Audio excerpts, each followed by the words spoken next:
Um, and we'll cover the political, the economic, the security, and the social realities as they're unfolding in this region. What some are calling the post-Arab Spring Middle East order has so far certainly been defined by conflict and the failure of many states to protect their people and ensure stability and good governance within their borders. But at the same time, we have many non-state actors who have increasing leverage to affect change in their countries, in the region, and sometimes even on a global scale. These actors include corporations and advocacy groups and tech entrepreneurs trying to do a lot of good, strengthen prosperity and integration into the economic system. But we also have highly networked political extremists and terrorist groups, which are all intermingling to shape the future of this region, which is now certainly in crisis, if not worse. So nation states now have to deal with a number of traditional security challenges, and we'll talk about those, but also with the proliferation of actors that are sometimes undermining the authority that they're used to having, and sometimes that's for good and sometimes that's for bad, but this is all part of the mix. And I noticed our esteemed president did come in, as you mentioned he would. You predicted. Fred, thank you for joining us. Still esteemed. Still esteemed. What we're about in the Atlantic Council as a public policy institute is very much advancing the public policy conversation in our country and between the United States and its partners, its fellow stakeholders in shared values and interests in security and economic prosperity. As we look at Turkey in particular, and in this region, we see beyond Turkey's borders a crisis of legitimacy of states that has led to state failure. We have failed and failing states in various places, failures of regimes as well. And we have the subject of today's discussion being state versus non-state actors. I would like to ask our panelists, when you do that, to think in somewhat different terms, not as the state as a standard. That's really important that we see legitimate states emerge from the challenges, the chaos, the conflict. But the non-state actors are not, in an ideal functioning modern state and polity, opposed necessarily. Look around in Turkey. Look at us. We are a non-state actor in the Atlantic Council. Turkey has think tanks. Turkey has media. In a functioning modern state, in a functioning modern democracy, state and non-state actors are together in one polity that is functional, that provides for the security of a people, the prosperity of a people.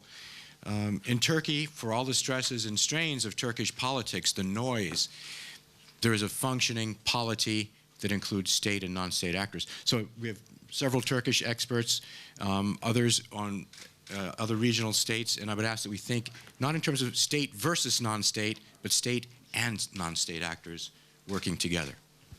And Frank, I can't remember a time when we're being asked to look out to 2015 in this discussion, and I can't remember a time looking out over the next 12 months of a region in terms of security challenges where there's not just so many major uncertainties and potential strategic shocks, but also a very significant set of known security challenges that are literally right in front of us and that are actively demanding military attention, diplomatic attention, and other instruments. Just such a rich array of problems, and with the problems, opportunities. Istanbul, the Bosphorus, is where they all come together, which is why this is such an ideal place for such a conference, whether it's Iraq, Yemen, Egypt, ISIS, Daesh, the broader issues that span lines on maps like sectarianism, governance issues, economic growth, development, even environment, young demographics. This is where it all comes together, and it's where it's working rather well at this particular point. When you go beyond here, you see all kinds of disasters. So this is the right place and the right time to be having this conversation. Frank. And so we'll talk about 2015, but as some know who know the Atlantic Council, we spent quite a bit of time looking at the longer range context, because we think that even as events are playing out in the near term, they're all part of a sort of unfolding tapestry that sort of goes along several major tracks or mega trends. And so we spend a bit of time on the ongoing energy revolution. That's why we're all here today. But there's also an urbanization mega trend and a whole suite of disruptive technology trends that we spend some time on. And those trends together look very likely to further empower states, but also non-states. And the non-state actors might be relatively more advantaged.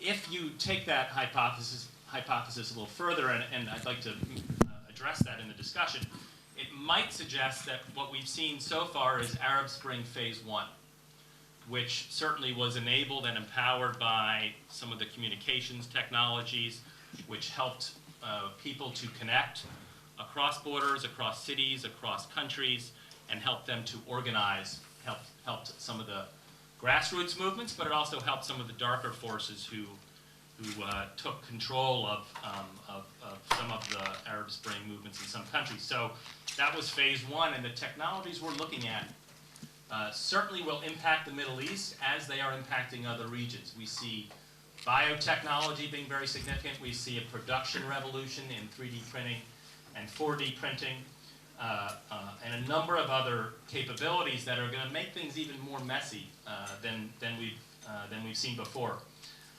One of the last points I'll mention is that former Palestinian Prime Minister Salam Fayyad is a distinguished fellow, a distinguished statesman at the Atlantic Council. And he had an event at the Atlantic Council where he said something that I thought was really interesting, and it's an important perspective to address here. He said, why are you Western commentators about the Arab Spring holding the Arab world to a much higher standard in terms of our trajectory on this path than you yourselves took in terms of the timelines for the revolutions to play out? You know, he was saying people were saying the Arab Spring's over. Your version of the Arab Spring lasted a couple of hundred years. Your civil war was 100 years after your independence in the United States, and then there were other revolutions as well that took quite decades, if not a century or more. So I think it's really important to think about not just today's moment, but where you see some of these things headed has important implications for policy tools and for the alliances and partnerships that we engender. Shall we introduce our panelists, who are the reason we've all come together here today?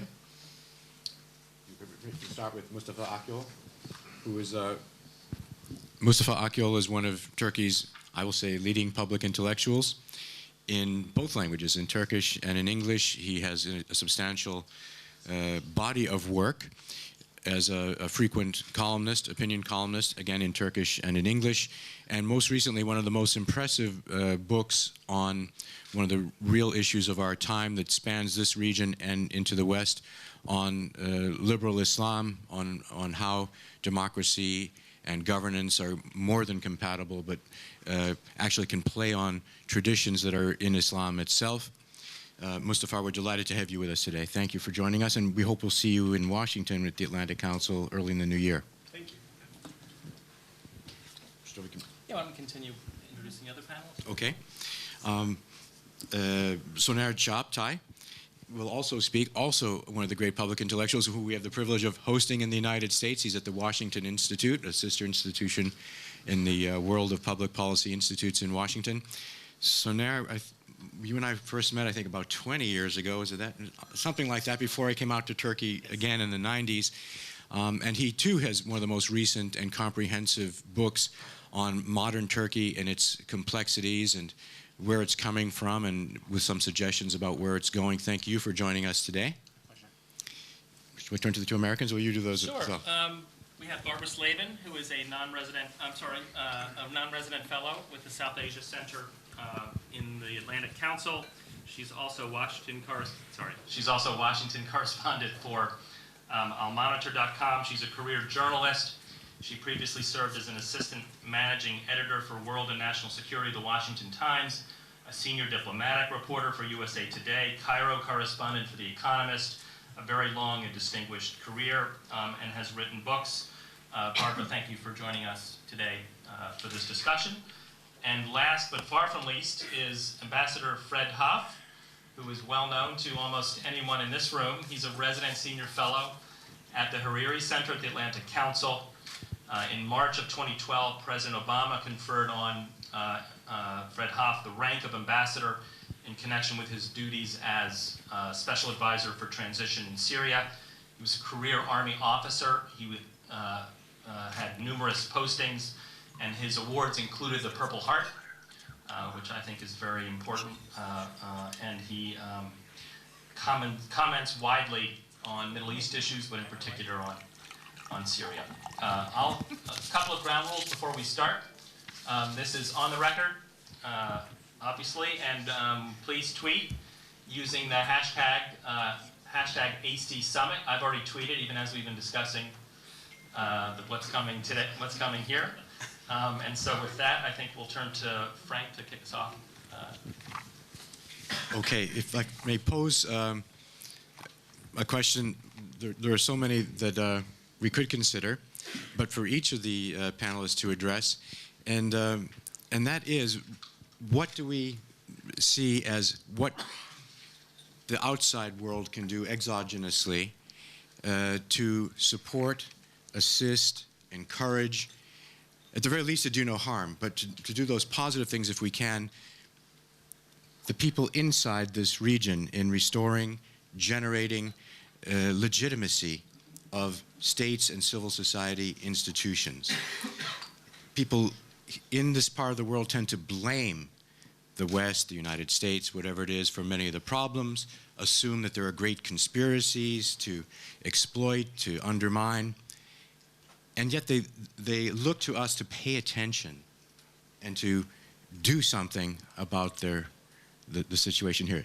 We have two panelists who are from the region, two, like Barry and myself, from outside, and I ask that you consider that. This is your chance to have a cross-cultural East-West dialogue and actually offer the kind of advice that thoughtful people from the region often offer in more critical ways to us. So I don't know, Mustafa, would you like to begin? Thank you so much, Frank, and thanks to the Council for having me here and hosting all of us in this beautiful place in Istanbul. First of all, I would like to begin by an observation. I think the view that the Arab world, especially in the core Middle East, Iraq and Syria, is passing through some of the experiences that Europe has passed through a couple of centuries ago is right. Actually, Turkish President Abdullah Gül said a while ago that we are living through our own dark ages in which your sect can be the reason why you can be slaughtered. And this constant overkill forces people to rethink some solutions. It took a long time for the West, particularly Europe. I mean, the US had a clean break in several regards, but for Europe to actually go through religious wars, religious persecution, then nationalist wars, then a world war and a second world war, Holocaust and all that, to come to the liberal solution, which is today, exemplified in the EU. Will we, the Middle Easterners, have to go through all of that or some similar drama is a big question, of course, for our day and age. There is an added complication in our story. Europe discovered liberal modernity, if you will, without a competing and threatening civilization. It was doing its own mistakes. It was taking the lessons from its own mistakes. When you come to this part of the world, there is a civilization that has solved the problem. So you can take it as an example. And people like me are sometimes saying, let's look at the West in terms of getting some ideas. But on the other hand, it's also a threat, a conspiratorial enemy that is always perceived as the root of some of the problems there, which really complicates the matter so much. So in that sense, is it a good thing or bad? It depends from where you look. The Western success, if you're speaking of liberal democratic perspective. There is a saying, so that's just one observation I liked in the beginning, and sometimes it's good to point out to the West as an example, but if the West becomes something that, we should also acknowledge the fact that sometimes the West intervened in the democratic experience in this part of the world in very negative ways, as President Obama acknowledged about the overthrowing of the Iranian prime minister, for example, in the 50s. So there are times that the West intervened in negative ways. But also this conspiratorial logic, which is very powerful in Turkey too, despite the fact that we don't have a colonial history, also becomes this vicious cycle of you always find a scapegoat outside to blame for your problems. And unfortunately, that is so widespread in all almost ideological brands, from Islamists to sometimes secular nationalists in Turkey or beyond. So that's just one observation. When we come to the issues of the region itself, there is a medieval Islamic proverb which I think is very interesting to note and which can help us understand some of the dichotomies today. It says, 1,000 days of tyranny is better than a day of anarchy.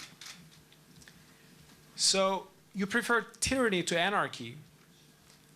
This means that, and it also means that these are the two choices you have. You either have a strong tyrant which keeps things in order and kills his opponents probably, people like Saddam Hussein and Bashar al-Assad before the Syrian civil war. And the alternative to that could be anarchy, so you have to choose between these two. Of course, these are both bad solutions. And the question is, can Middle Eastern societies, and Turkey is partly there, partly not, because of its old history of democratization and westernization, and even maybe the Ottoman past itself. Can they evolve towards a future in which they won't have tyranny, they won't have anarchy either, they will have law and order in a democratic, liberal way which upholds human rights and human dignity? Now, there are many complications and there are many problems. One thing is, first of all, some of the societies we're speaking about don't have a national identity still. Or if they have a national identity, that's not strong enough. In the sense that you can be a citizen of the Republic of Iraq, but you can identify as a Kurd first, or a Shiite first, or a Sunni first. That also you can identify yourself as a part of this tribe or that tribe, which makes it hard for those people to envision a future of Iraq in which they are individual citizens. So that is a part of the social reality. So how do we transform that and create citizens out of tribal, ethnic identities, sectarian identities, is a big question. And it's, of course, related to the economy, it's related to education, it's related to the central state, which can not oppress, but also bring law and order on society. Plus, there are ideological currents that empathetically reject this national identity, especially the Salafis, the most extreme hardcore interpretation of Sunni Islam, let's say. They think that it is unacceptable for Islam to have a national identity. In Tunisia, for example, the Salafis in Tunisia is, by the way, actually the best example in the whole Muslim world right now, even better than Turkey in some regards, in terms of its democratic experience. They have a better culture of, let's say, conversation and dialogue and building a constitution. But in Tunisia, there is a Salafi trend, and Salafis in Tunisia reject the national flag because they say there was no flag in the time of Prophet Muhammad. They only accept a pure black flag, which is reportedly the flag. So there is that, I mean, there's already social reality of not becoming a nation, plus, especially when you come to Salafis, certain interpretations of Islam, even rejection of that is on the table. And of course, that's a problem. Which brings us to the issue of the extremists, the Islamists. Should I go into that issue, or we will expand on that a little bit later? Maybe we should come back. Okay. And let each of our panelists take a Sure. turn. Shall we continue to Turkey before coming to Iran and Syria? Sure. Soner? Sure. Thank you, Frank and Barry, and I also wanted to thank the Council for inviting us out here to beautiful Istanbul. I'll follow up with what Mustafa has outlined and perhaps to lay the conversation for a discussion later on as well. I think taking the view from not just from Turkey, but from the region, and we come to Turkey later on, hopefully. Two observations. One is, although pretty much all Arab republics or Arab countries have been rocked by demonstrations since the beginning of the Arab uprisings, with the exception of Qatar and the rich Gulf monarchies, they all have seen significant social unrest. It's only the republics which have failed. None of the monarchies have failed. They've stood steadfast, and I think they've resisted, they've proven resilient. Part of that could be found in the fact that I think, or explained through the fact that the monarchies do not mean to make a claim to being the public's governance style, which is what a republic is, the public property. Whereas I think in the case of monarchies, where there is a monarch and the legitimacy lies with him, means that monarchies have been able to withstand this tide of popular unrest, which has challenged the very authoritarian nature of governance in both republics and authoritarian regimes. So the end result is we have in the Arab world republics or monarchies, but now we have monarchies and failed republics, and Lebanon, which is always an exception. It never fits the paradigm. Turkey happens to border many of these republics, 2 of them, Iraq and Syria, and is across the Mediterranean in the vicinity of 2 others, Libya and Egypt. So I think Turkey is exceptionally unlucky in the alignment of the end of the Arab Spring, in the sense that it ended up having too many republics in its vicinity and too few monarchies.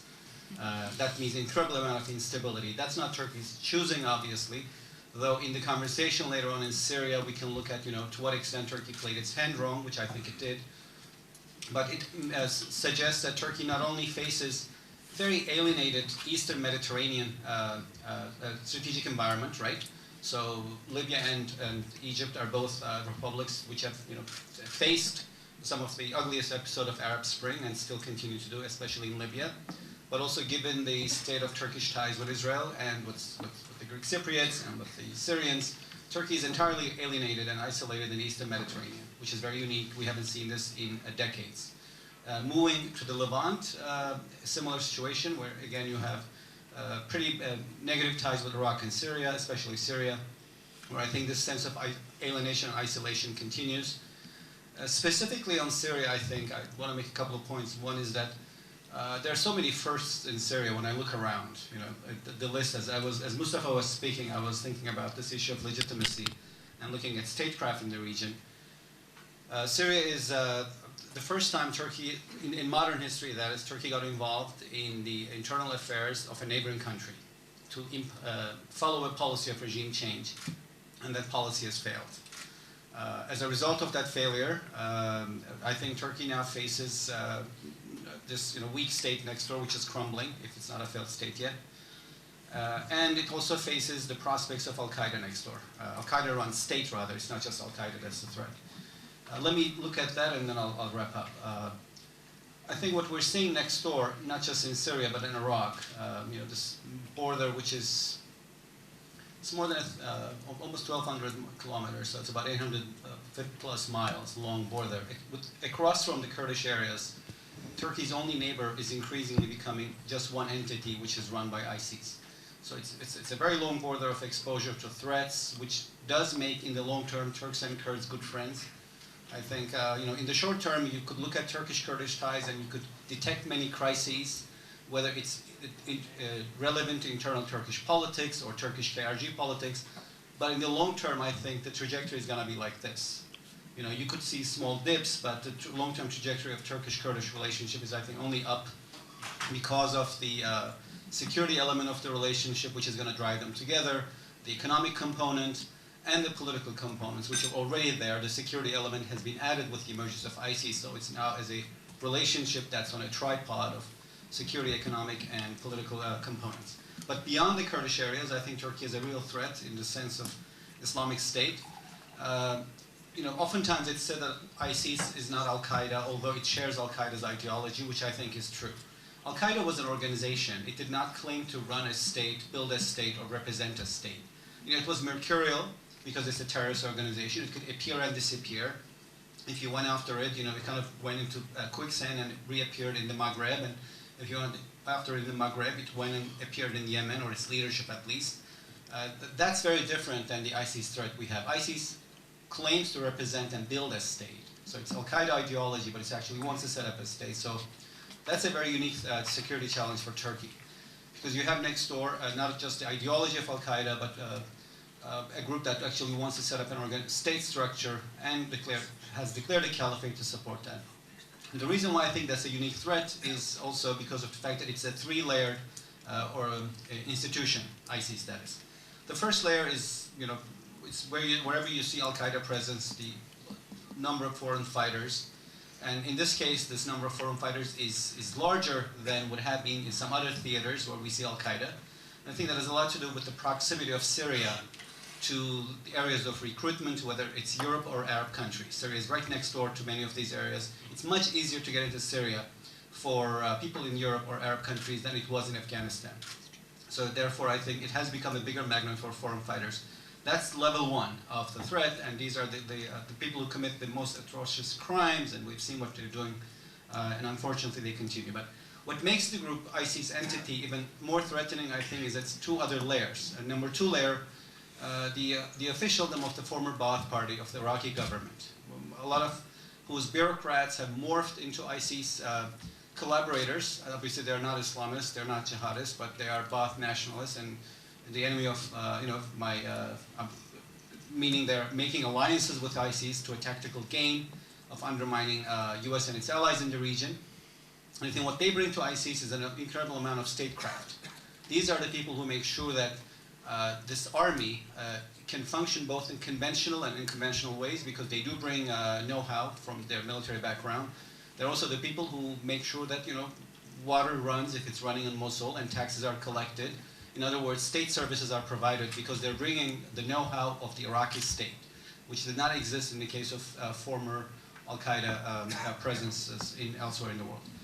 The third element of ISIS entity is also something that makes it unique, which is that it has foot soldiers who are mostly derived from the Sunni Arab tribes in Iraq and Syria. The Iraqis, have joined the organization, or at least become sympathizers, because they were both persecuted, in my view, and prosecuted by the previous Shiite-dominated government. So it drove them to ISIS, which promised them security and stability. And to go to Mustafa's comment on about how 1,000 years of tyranny is better than, what did you say?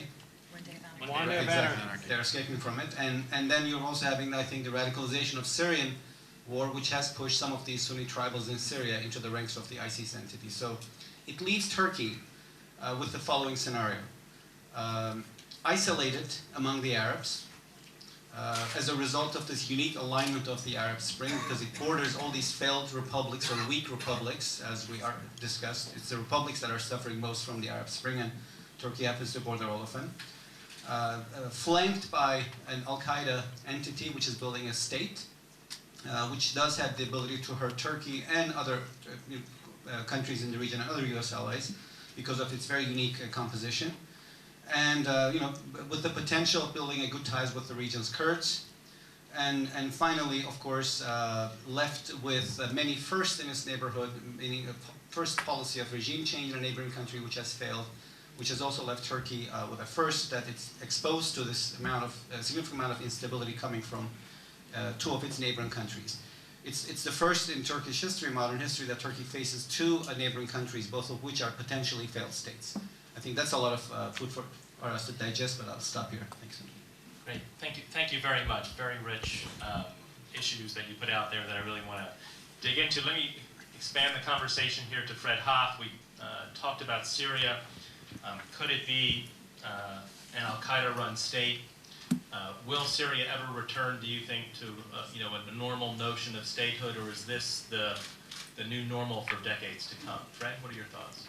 Barry, thank you very much. First of all, I'd like to say that I'm very happy to hear this initial emphasis on the whole notion of legitimacy, because this really is the big picture of what we're looking at in this part of the world. What we have in particular in Syria and Iraq is a complete collapse of governing legitimacy.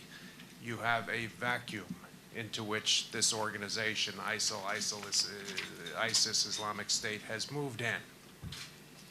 And if we're talking, as President Obama has, about the ultimate destruction of ISIL, the ultimate destruction, as opposed to a military defeat through a counterterrorism strategy, the ultimate destruction, you are talking about the restoration, or perhaps the creation, of governing legitimacy in Syria and Iraq. I'm not sure personally what the West has to contribute to that process. What I am sure of is that this crisis of political legitimacy that is not limited to Syria and Iraq is only going to be solved ultimately by Arabs, to the extent that this crisis is present in the Arab world. You know, the beginning of our discussion today brings to mind one of the very few things of an academic nature I can remember from a profoundly undistinguished career as an undergraduate. And that is a professor at Georgetown University, a fellow who's still around named John Rudy, concluding a lecture one day saying, "Ladies and gentlemen, the big question facing much of the Arab world is what follows the Ottoman Empire in terms of a source of political legitimacy.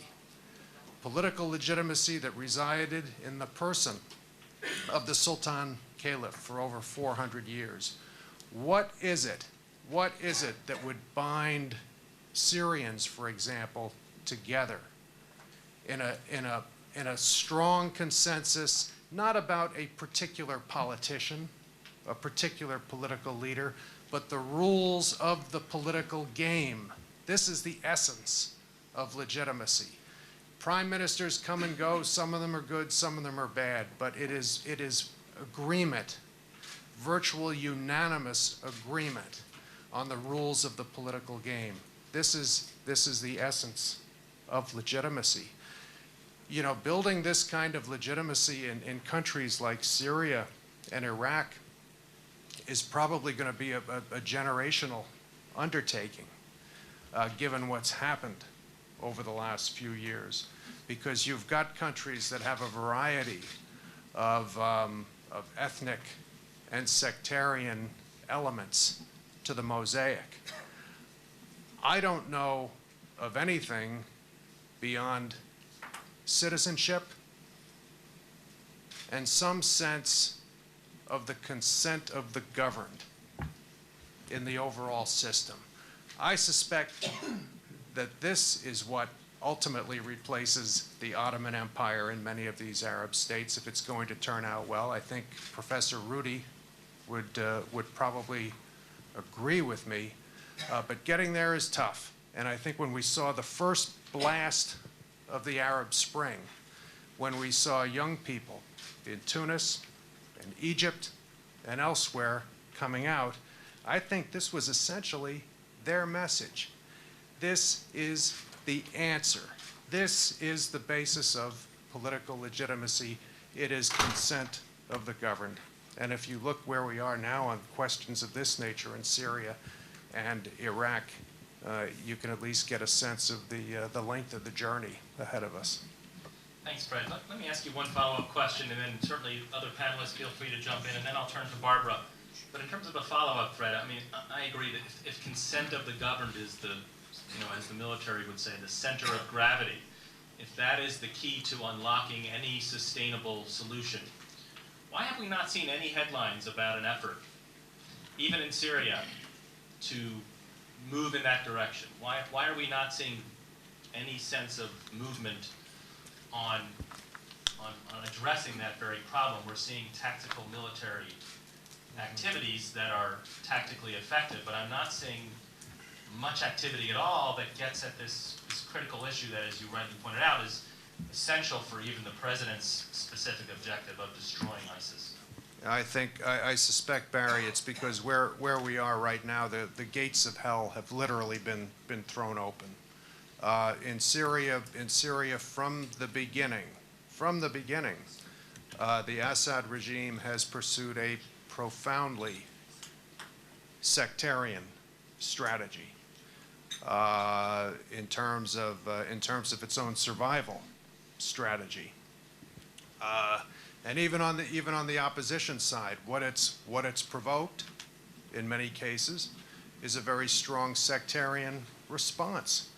You know, you can comb through the minutes of the various Friends of the Syrian People meetings that have taken place. Before I left government 2 years ago, I attended some of these meetings. And you can find some very, very nice statements by opposition leaders like Burhan Ghaliun about the centrality of citizenship, about the need for all Syrians, Alawites, Christians, Sunni, Druze, to pull together. But all of that has just been overwhelmed by events on the ground. And, I suspect that Syria is probably going to survive in its current borders only because changing borders is such a problematical process. But putting a Humpty Dumpty, it's not only a matter of putting Humpty Dumpty back together, it's trying to create a better Humpty Dumpty, because legitimacy has always been a question in Syria, even during the most placid of times. Thank you, Fred. Now, Barbara, let's continue this conversation. What's Iran's role in this? We know that Iran has used the tool of, in some ways, addressing, destabilizing legitimacy in its sectarian rival countries. Could a nuclear deal change the dynamics of the system so much that maybe it's actually a new opportunity? Will it make things worse? Does it complicate the problem? Sort of, how do you see things playing out even within the next week? What will this mean for this discussion that we're having? Yeah. Thanks, Barry, and thank you very much to the Atlantic Council for inviting me to come. My body is here, but my brain is in Vienna, where, as all of you know, the P5+1 are now attempting to meet the November 24th deadline that they set not long ago to reach a nuclear agreement. And if they can reach a deal, I'll use one of Fred's favorite expressions, it's an inflection point. It would be extremely useful. The Iranians have already said that it would open the door to more cooperation on more issues, including Syria, including Iraq, where there's already tacit cooperation going on between the United States and the Iranians, coordinated by Iraqi intelligence services, and probably some Kurds as well. Iran is both the solution and the problem. Iran, of course, perfected the use of non-state actors in the military sense of it, with Hezbollah being their crown jewel in Lebanon. They have successfully identified various groups, usually Shia, but not always, sometimes Sunni in the case of Palestine, that have been effective actors for them and represented their interests in all the conflicts that go on in the region. So this makes them part of the problem, but also essential to the solution, because if you're going to stabilize certainly a country like Syria, you cannot exclude Iran. And one of the reasons, Fred, that all that diplomacy, including some that I think you were part of, has been such a colossal failure is because the Saudis insisted that the Iranians not be present in talks in Geneva, and to exclude them was ridiculous. Hopefully that's something that would be corrected. If there's a nuclear deal, all of this becomes easier, obviously. Listening to my Turkish colleagues talk about all the problems, Turkey was supposed to have a no problems foreign policy. It has an all problems foreign policy, it seems. But even though its Arab neighbors are profoundly destabilized, of course it has one neighbor that is looking rather coherent these days, and has been for some time, and that's Iran. I remember at my last trip there, I was there in 2013 when Hassan Rouhani was inaugurated, and coming back, even then there were problems on the Arab-Israeli front. Of course, Syria was bleeding, Iraq was in trouble, and I thought, Iran is the most stable country in the Middle East right now. And I think there were Gezi Park had just happened in Istanbul, and there was tear gas on the streets of Istanbul.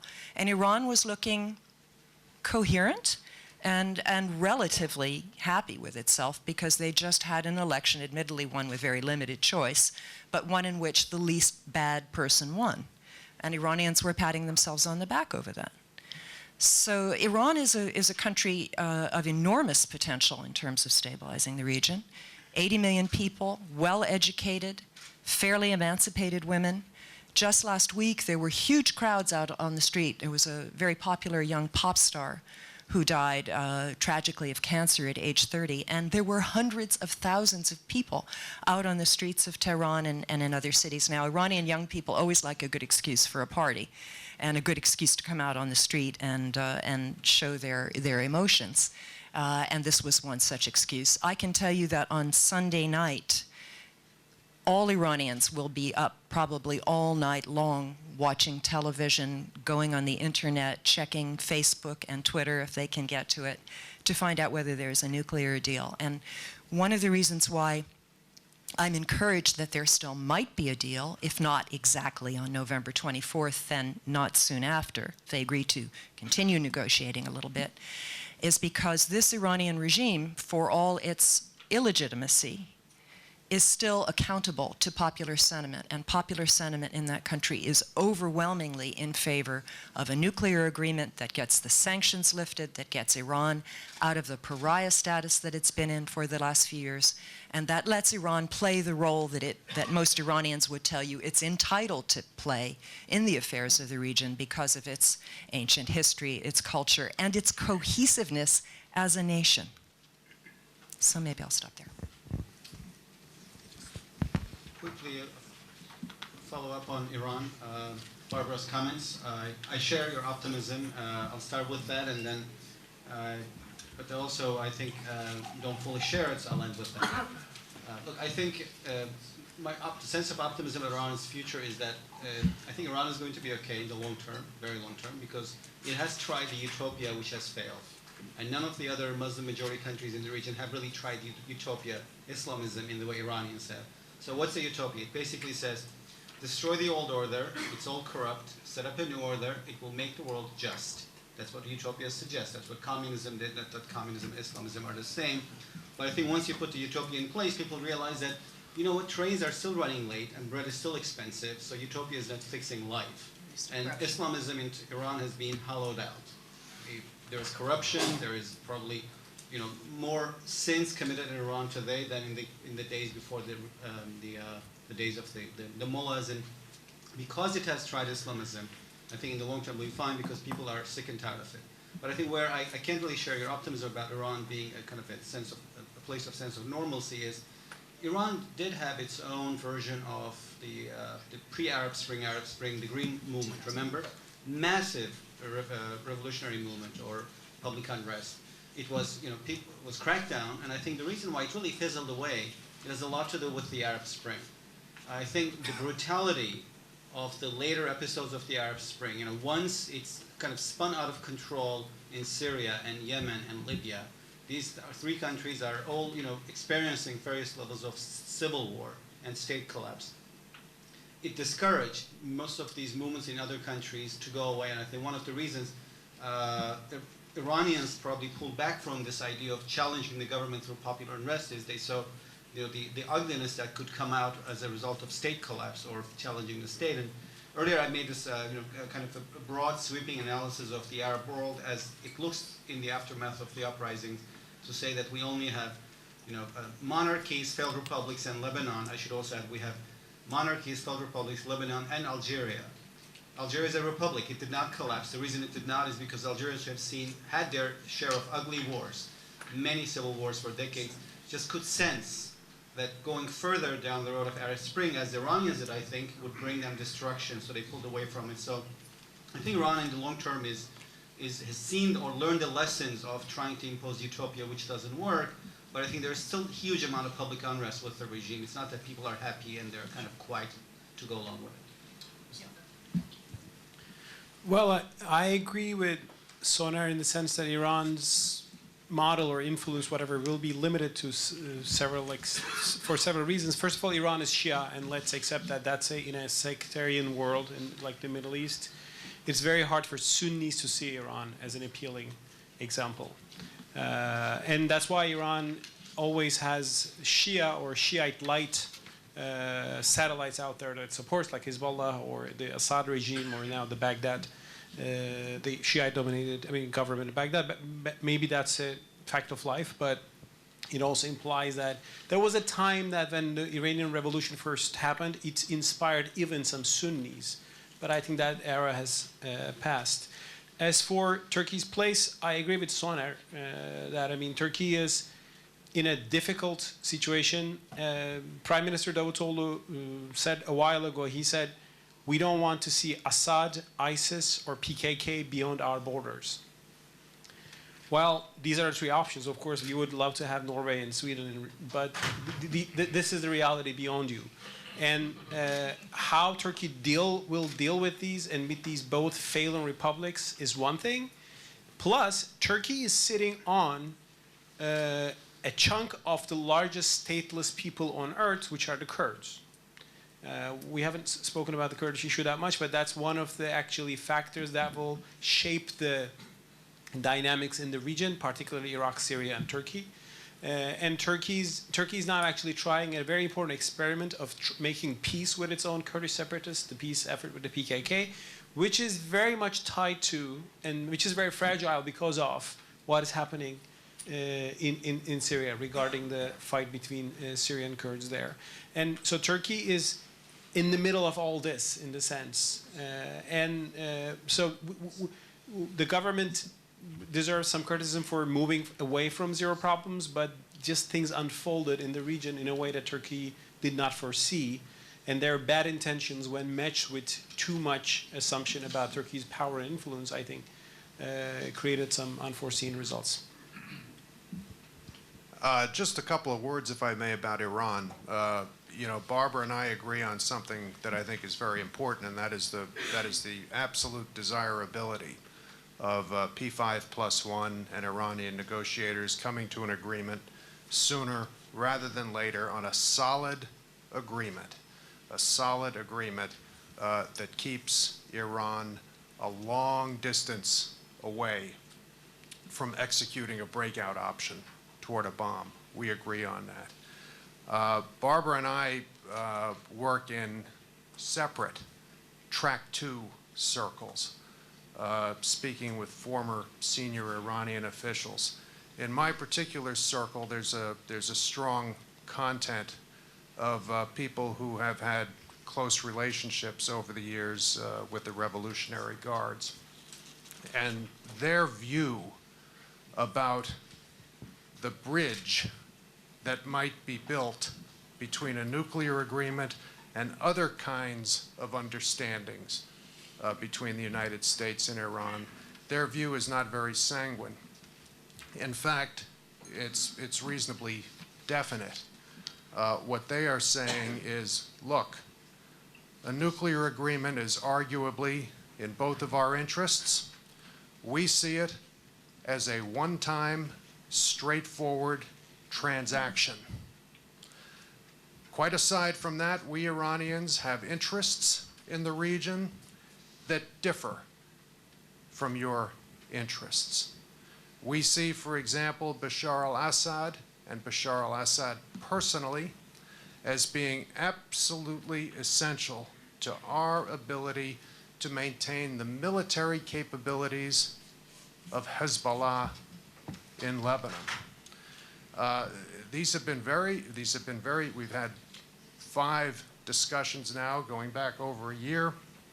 We have tried to plumb every possibility of some kind of a common approach on Syria that would stop the bleeding and lead to some kind of reasonable transition.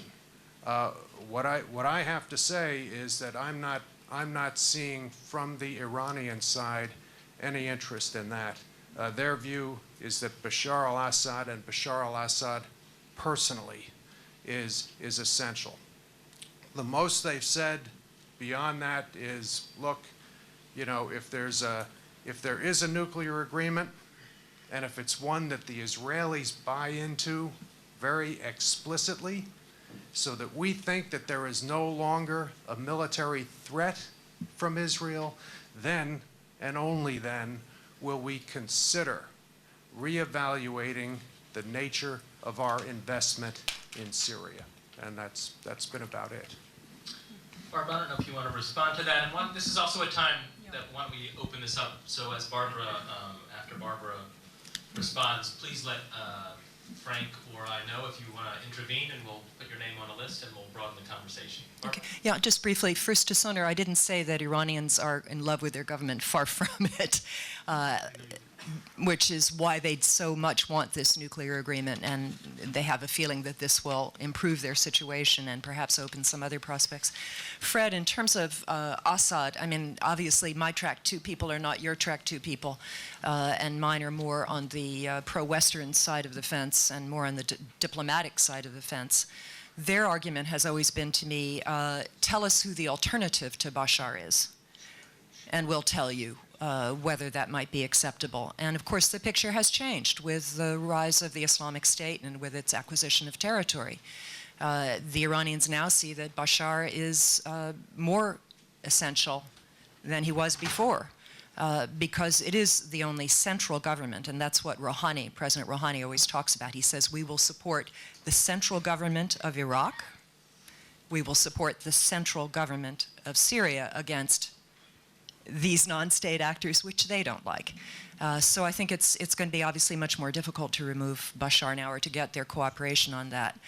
But I also know that the Iranians say they are open to more conversations about more issues, and they want to have those conversations, and that they understand that a nuclear deal is the entry point to having those conversations. Barbara, let me push on this a little bit. People are so focused on getting a nuclear deal and how we get there and what the framework is, but let's assume we have a deal, because this has significant importance for this exact discussion of regional security. Let's assume we have a deal. Do you think that will unlock the way to reduced sectarian rivalry, reduced Saudi-Iranian rivalry, reduced tensions, turmoil, crises that are caused by all of the things we've been discussing? Or do you think no impact? Free of sanctions, will the Iranian military, will the hardliners in Iran gain more power to do the things that they would like to do versus Rouhani and his elements of the government? Sort of play this out for us. What happens after a deal? What are the possibilities? And what are the impacts on Syria and on other security issues in the region? Well, obviously some of these things are unknowable at this point, but a deal will strengthen Rouhani. It will strengthen his government. It will give him a new lease on life, and I think it will put also his very capable foreign minister, Javad Zarif, in a better position to take on other initiatives. I know that the Iranians have a priority in terms of trying to work with Saudi Arabia. That's very much on their list, and frankly here, I mean, in terms of U.S. influence, there isn't much we can do about sectarianism in the region, but there's a lot that Iran and Saudi Arabia could do together to try to tamp things down. So far, we've had a few high-level contacts between the Saudis and this Iranian government, but not enough. Javad Zarif says he will go to Riyadh if he can see King Abdullah. He will not go just to see the foreign minister, who we saw in New York. So they're sort of dancing around each other right now. Iranians and Saudis, Iranians and Arabs have hated each other for a very, very long time. So this is not something that's going to be resolved overnight. But I think a nuclear deal would strengthen Rouhani, and I don't think the Revolutionary Guards would necessarily take advantage of that. We do have among us here leaders of civil society, indigenous civil society. I see several people who might well have been on this panel. Veteran journalist Barchin Yananch is here. Verda, up and coming, is there. Experience in the region, daughter of an eminent diplomat and one of the up-and-coming columnists of Turkey. I see Umit Hergüner, one of the most eminent founders of one of the most eminent law firms here, and one who collaborates with the American Bar Association in governance issues, rule of law issues. We have a lot of talent around, and would welcome. We have business representatives as well. Would welcome your questions, comments, responses to some of the ideas you've heard here. And perhaps raise your hands, and Verda. As well in the back. Maybe start with Verda, maybe. And if you would identify yourselves, if I haven't already mentioned your name.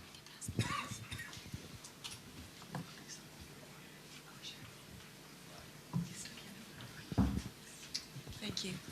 I'd like to refer to Mr. Hoff's, Fred's comment, actually. You just said that the change of borders in Iraq and also Syria will be quite problematic. Of course, I would strongly agree with that, but I personally think that it might be too late to prevent the change of the borders, and they might change in due course.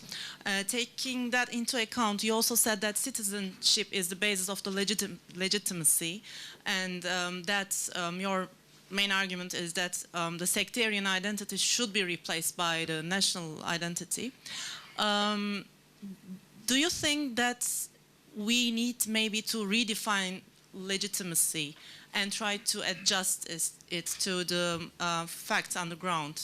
Or is it maybe possible to create a new legitimacy? Thank you. Thank you.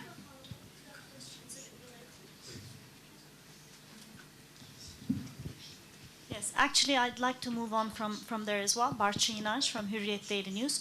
Mr. Hoff was talking about legitimacy, and he said that, correct me if I'm wrong, but the Arabs would be finding the solutions. But, you know, the Western reaction matters as well.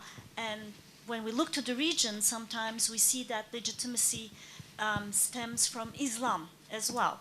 Now, coming from a, country where we still have a, secular constitution, I wish they could have, secularism, but it's a matter of fact, political Islam is there. So if we are to use the Turkish medieval saying that Mustafa has talked about, the modern version today for the West would be probably 1,000 years of so-called secular tyrants is much better than 1 day of political Islam, in the region.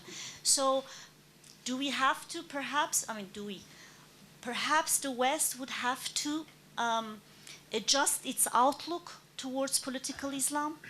And anybody who would like to answer can answer the question. I think in the West there's a variety of views about political Islam and its many different shades. From my point of view, adjusting our concept of legitimacy, I'm not sure how we do that. Maybe I'm being overly simplistic about this, but to me, legitimacy is legitimacy.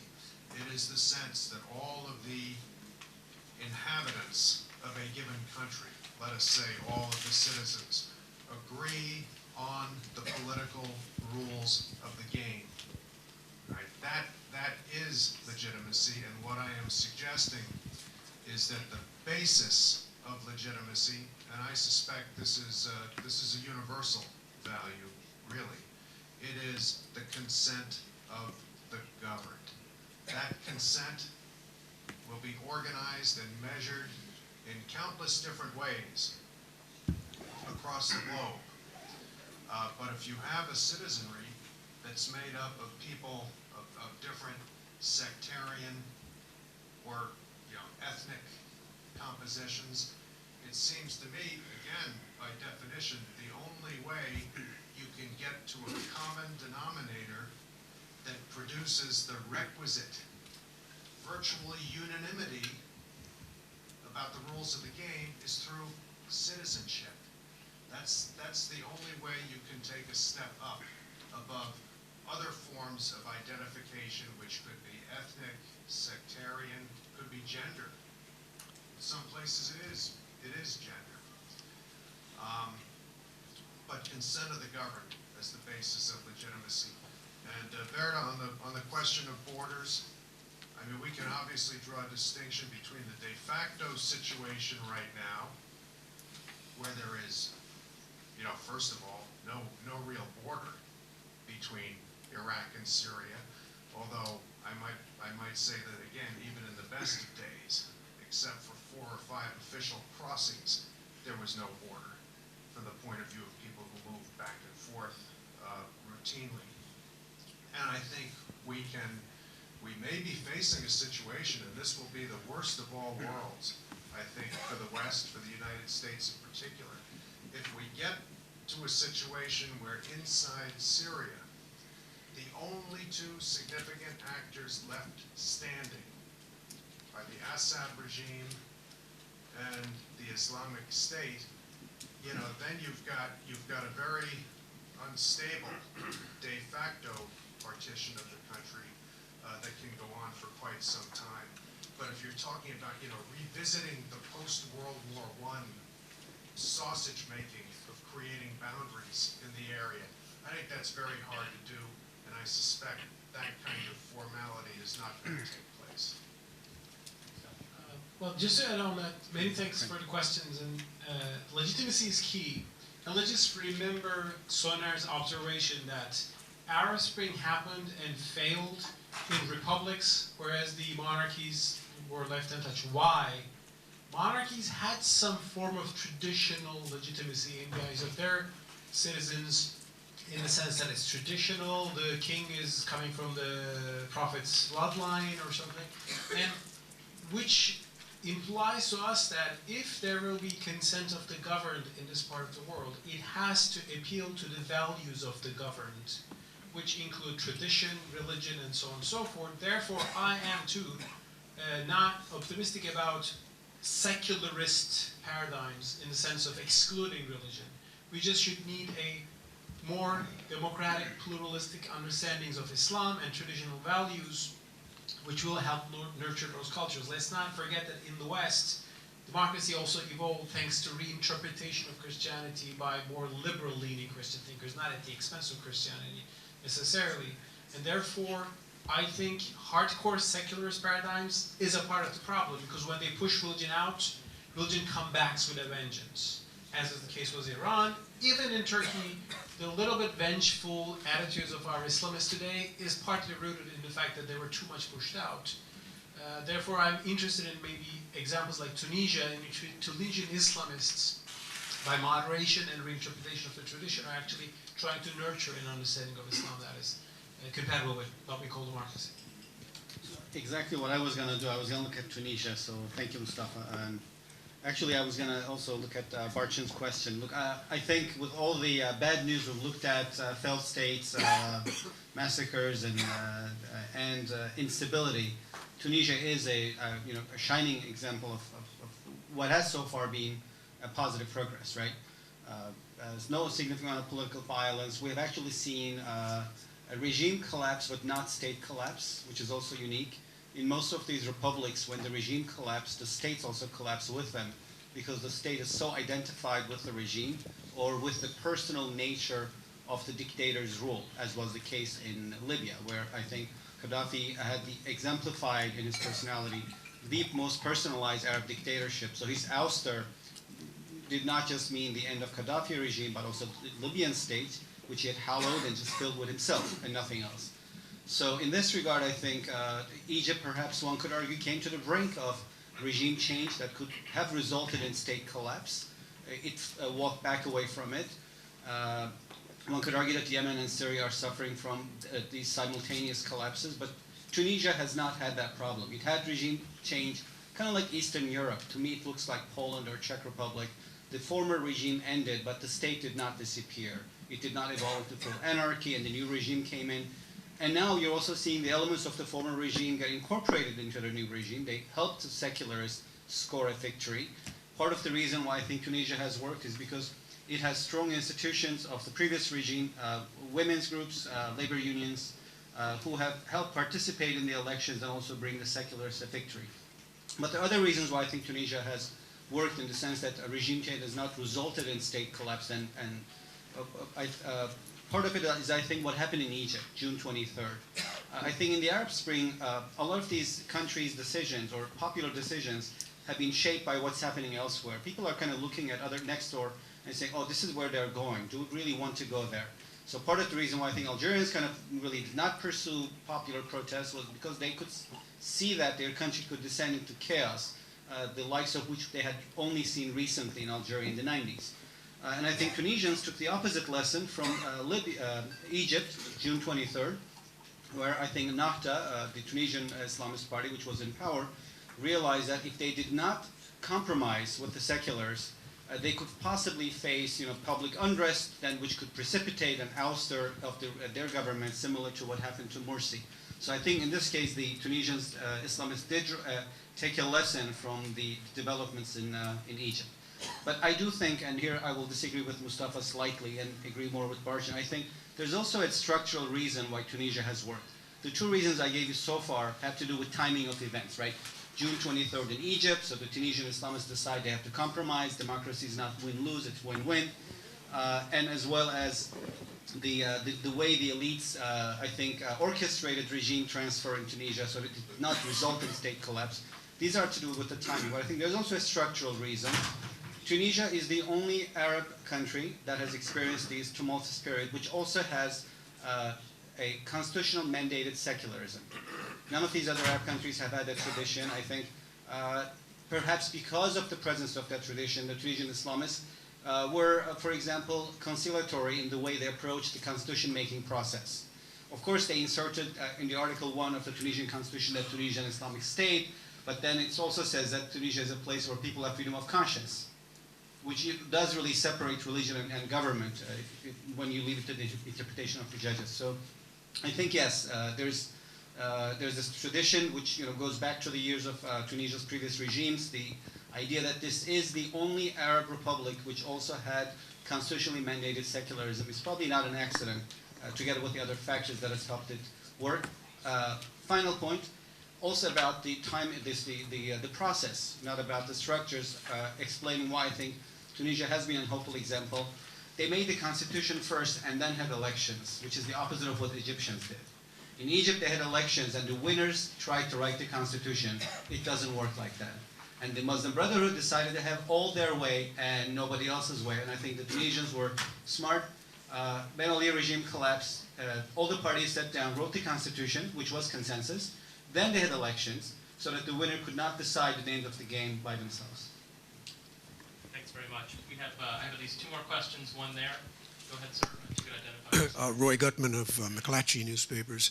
I wanted to come back to Barbara's, I thought, optimistic reading of the Vienna talks, and just ask the question, what if there is no deal? What are the consequences for the region, or if there's no deal for some time, which it seems to me might be a more realistic outcome here? And then related to that, should the United States, as it seems now to be the case, or more clearly the case, have subordinated its policies in Syria, and maybe even Iraq, and maybe other places, to these negotiations and to the possibility of a nuclear deal? Should the President have put some of this in writing to the Supreme Leader? I don't know if you want to call it an Obama doctrine, but if it is, it's a doctrine of concessions in advance, and I think critics would call it maybe even appeasement. And then finally, should the U.S. in general, in looking at this whole region, concede hegemony to, or supreme influence to Iran in places like Syria? We know it's the case in Iraq. But it's not so much to the, if it was to the government, the elected president, that would be one thing, but it seems to me, in a practical sense, it's to the Revolutionary Guard, who are not accountable to the elected president. Isn't this actually a very dangerous course to go down? Because the Revolutionary Guard is like a state within a state. It does not, as I say, it's not really accountable. And do you want to buy into that system? Wow, that's a lot. First, let's start with whether the talks succeed or not. I mean, the sense that I get is that while they may not reach a deal on November the 24th, if they do not, they will continue a negotiating process. They will extend the interim agreement that was reached last year, has already been renewed for several months, might renew it a little bit longer. It's not in anybody's interest to have a complete breakdown of this process, certainly not the Iranians. They know that with a Republican-led Congress, they would be facing certainly more sanctions legislation if the process were to break down. It would leave Obama without any argument to veto new sanctions. So for that reason alone, I don't think they will break down. I disagree with the premise of your other questions. I don't think the United States has made its policy in the rest of the region subservient to the nuclear talks at all. I think President Obama came in with a vision of reaching out to Iran and trying to improve the relationship.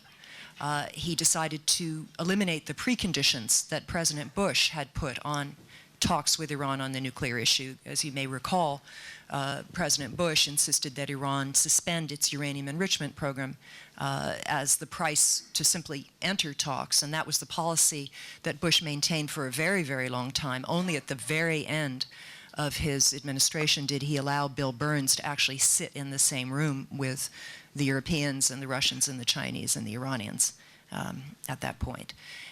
As far as the letter, we should say letters that President Obama has sent to the Supreme Leader. He's sent 4 letters that we know about. The first one I broke, as I recall, when I was still a full-time journalist. And his message has been consistent, that he wants to make sure that there are no mixed messages going from the United States to Iran. Iran has a complicated political system. He wants to make sure that the Supreme Leader directly knows what the United States is also conveying to its elected leadership. And I think the last letter that he sent, my understanding of it was that he didn't offer any concessions on any front. He simply pointed out that the United States and Iran both face a common threat in the Islamic State, and that it would be useful to get a nuclear agreement. That's my understanding of what the letter said. Also, Khamenei responds to these letters. I recently learned that he sent back a 5-page answer to the first letter that Obama sent him in 2009. Most of it was a litany of Iranian grievances against the United States, but at the end of it he said he was open to further communication. And it was only the events of 2009, the fraud-tainted election and the massive demonstrations by Iranians came out on the streets that essentially nixed that for a while. But the Supreme Leader has supported these negotiations all along. Hassan Rouhani was his representative on Iran's Supreme Council of National Security for 17 years. And the Revolutionary Guards are not a rogue force within the Iranian state. They are a pillar of the Iranian state. They are an extremely important institution, and they take direction from the Supreme Leader. They sit on the National Security Council, and those decisions are binding on the Revolutionary Guard as well. Qasem Soleimani is not Carla, he's not some rogue agent, as he is often portrayed. He is a loyal servant of the Iranian state. So if the Iranian state, writ large, accepts a nuclear deal with the United States, then we can have confidence. They have abided by the terms of the interim agreement so far. So we will see. I mean, there are red lines in Iran. They have face to save. Right now, they're haggling over the number of centrifuges Iran can keep. Last time I checked, it was, let's see, the Iranians were saying 8,000 and we were saying 4,000. So I don't know. Are they going to split the difference? Are they in the bazaar? Can they agree on 7,000 or 6,000? If they can, there's a deal. But I wouldn't be quite so bleak, Roy. And it's nice to see you, by the way. Old friend. Thanks, Barbara. I think Fred had a comment. We have another question there. I do think in the President's letter, though, there was a pretty clear statement to Khamenei that the purpose of the ongoing military operation was not to remove Assad. I thought he gave him some assurances about that, although I haven't seen the direct text, but there was reporting, I thought, from the Wall Street Journal that one of the points in the letter was, don't worry about this operation going after Assad, but the nuclear deal might unlock other potential opportunities. Yeah, on that point, Barry, what's been reported is not so much an assurance or a reassurance as a statement of fact that the United States, in its military operations in Syria, is not going after the Assad regime. In my view, if that's true, it has the same effect, I think, of an assurance. I don't know. I don't know, to be honest with you. Yeah, I can't confirm that he said that. Yeah, the administration, has not confirmed the letter, much less the contents. People who claim to have seen the letter reported this to the Wall Street Journal. I think, and again, I have no inside information of this, but even if a straightforward statement of that nature is made, I think what has to be taken into account is the possibility that the supreme leader might somehow communicate this to his client in Damascus, who then would feel free, for example, to increase the tempo of barrel bombs on residential neighborhoods, reasonably assured that the United States would not be taking action. I think Barbara's made a key point here. The center of gravity politically in Iran is the supreme leader. It rises and falls on him. On an operational basis, Rouhani and Zarif, as decent as they may be, have nothing to do, zero to do, with Iranian policy and Iranian practices in Iraq, Syria, and Lebanon. If the theory of the case here is that a nuclear deal will put Rouhani and Zarif in the place of General Soleimani with respect to Iraq, Syria, and Lebanon, it's an interesting case, and if there's anything to it, I would say it's very promising. I have my doubts. And what we've seen to date is Iran facilitating tactics and strategy on the part of a regime in Syria that has produced an extraordinarily impressive portfolio of war crimes, crimes against humanity. So unless we're going to see a nuclear agreement in essence produce a change of management in Iran, I'm not all that sanguine about this agreement producing other benefits, although I have absolutely no opposition to a nuclear agreement per se. Can I just clarify that, if I may?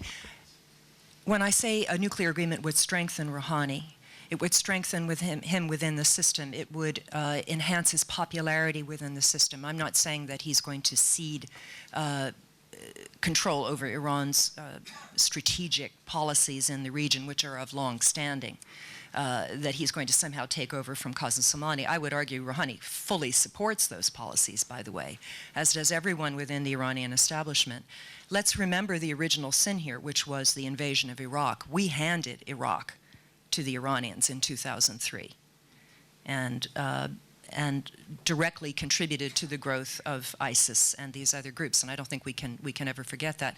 In terms of Syria, I've never been convinced that Barack Obama was in favor of regime change. I think he was, if it would have happened organically somehow without U.S. intervention.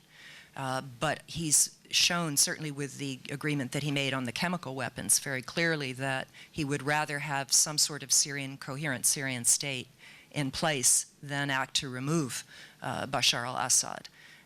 And with the situation now, I mean, it's pretty clear that whatever he may say about training moderate Syrian rebels, if you can find them, that this administration, U.S. administration, is not looking to get rid of Bashar al-Assad in Damascus. I'm very sorry, Fred, but it ain't going to happen. So, I suspect in the fullness of time, which could be a long time indeed, it will happen. The president on August 18th, 2011, called on Bashar al-Assad to step aside. There is no coherent central governance in Syria right now. You have the utter collapse of the Syrian economy into what close friends of mine still living in Damascus and still sticking with the regime because they're not sure of the alternative. They're not sure of the alternative, but they have no illusions about the regime itself.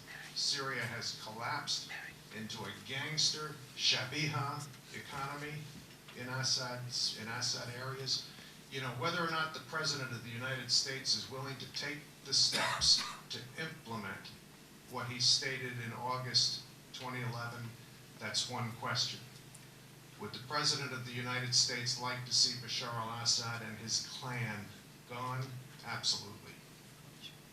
Sutter, and then we have a question over there. two remarks on these Iran issue. One, I think, on the nature of the Iranian regime and also on the negotiations. Look, I think, and I'll be provocative here, I think the Iranians are a little bit less sectarian in their foreign policy than are their sectarian adversaries. Here's what I mean by that. The Saudis hate the Iranians because the Iranians are Shiites. If the Iranians hate the Saudis, it's because the Saudis don't listen to them, who also happen to be Sunnis, but that's not the point. So I think Iranians are really a hegemonic, wannabe regional power who'll use anything and everything. And because they're anti-systemic, they'll use terrorism and proxies, but pretty much anything to get to their goal of making sure that everybody in the region listens to them. So this is their problem with Turkey, this is their problem with Israel. So against Israel, therefore, Hamas is their proxy. It's not a Shiite group, it doesn't matter. It's, Palestinians are Sunnis and Iranians are their biggest backers. It doesn't matter what their sect is. And I think even religion doesn't matter when it comes to Iran's ambitions to become a regional hegemon. So who's Iran's best ally in the southern Caucasus? It's Armenia. Who's Armenia's enemy? Shiite Azerbaijan.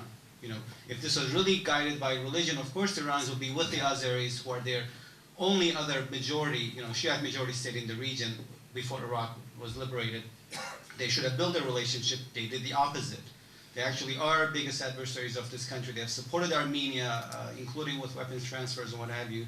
So I think this is really a government which is, and we could look at this, within the perspective of Iran's link to ancient Persiandom. It's a government that's really hegemonic, but it's also anti-systemic, which is, so the problem of bringing Iran into the big tent through the peace talks, I think, is problematic because Iran will want its regional ambitions to be recognized if it comes in, and that includes Syria and Iraq and other places. And what will happen if that happens is, I think I agree with Barbara, on November 24th, the worst news we'll get out is that there's no deal, we're just going to continue, some kind of a freeze has been found, because we can't walk away from no deal in the sense that it's going to be so hard for us to get the Europeans back on the sanctions track.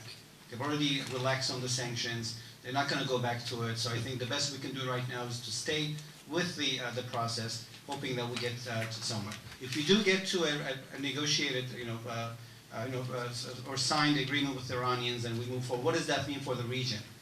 Moving beyond Iran, 3 countries are going to be really upset if Turkey, the United States and Iran come to an agreement. There'll be Turkey, Israel, and Saudi Arabia. And of these 3 countries that'll be upset, 2 are increasingly an invisible entente, Saudis and Israelis. They're already in agreement over the Muslim Brotherhood policy in the region. Like I would say it's the Israelis and the GCC, including the Saudis. And I think Iran will only add further to this invisible, increasingly, strengthening entente. They'll bring them closer together, given the Saudis' strong distaste for the Shiites. I think there's also going to be a sectarian element to this from the Gulf. Turkey will be isolated once again. But of course, we'll be looking at this also from a perspective of the United States having a deal with the Iranians and how this leaves Turkey out in the cold because of Turkey's own interests in Syria and Iraq, which are being undermined by the Iranians. I think the biggest impediment to Turkey's Syria policy of regime change has been Iran and Russia. Iran has backed and armed the regime, and Russia has provided with international protection. If not for those 2 countries, Turkey's policy would have moved in a different direction, of course. We have 2-finger from John Herbst, and then over here, and then I promise to get to the question over there. I think our historical perspective on Saudi-Iranian relations is much too short. The Saudis and the Iranians got along, I wouldn't say splendidly, but okay when the Shah was in power. The Saudis did not object when Iranian troops put down the Dhofar rebellion in Oman. And the Saudi problem with Iran is based first upon the very aggressive regime that emerged under the Ayatollahs, and then secondly, the fact that in the current circumstances, which we helped create, Iran is far more influential in the Middle East than it ever was. The chaos we created in Iraq was a golden opportunity for Iran. And at one time, the former King Abdullah in Saudi Arabia was quite happy with the Assad regime in Syria. So there are many possibilities here, but none of these possibilities will emerge without American leadership. It was a strong American leadership in the Middle East at a time before things got out of hand that enabled us to keep the Saudis and the Iranians more or less with us in various projects.